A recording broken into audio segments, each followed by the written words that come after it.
මොහොමඩ් නව්ෆල් කියන්නේ බේරුවල පදිංචි තාත්තා කෙනෙක්. මේ තාත්තා පවුලෙන් වෙන් වෙලා ජීවත් වෙනවා. මොකද එයාගේ බිරිඳ ගෘහස්ත ප්‍රචණ්ඩත්වයේ වැළැක්වීමේ පනත යටතේ පැවරපු නඩුවේ අවසාන තීන්දුව අනුව ඔහුට නිවසට ඇතුළු වීම තහනම් කරලා තියෙන හින්දා. මේ තාත්තට දියණියන් දෙන්නෙක් ඉන්නවා. වයස අවුරුදු 19යි, වයස අවුරුදු 16යි. මේ නඩුව බොරු නඩුවක් කියලා එයා කියනවා. මොකද තමන්ගේ දියණියන් දෙදෙනාව බලහත්කාරයෙන් පිරිමින් බවට පත්කිරීමේ ලිංගික පරිවර්තන සැත්කමකට යොමු කරන්න එයා තරයේ විරුද්ධ වෙලා තියෙනවා.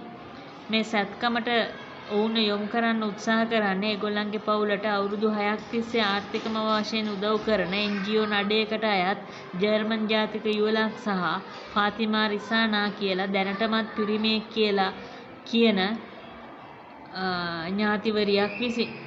ඉතින් මේ තාත්තා අදාළ වගකිව යුත්තන්ගෙන් ඉල්ලා සිටිනවා මේ නීති විරෝධී ක්‍රියාව නවත්වන ලෙස.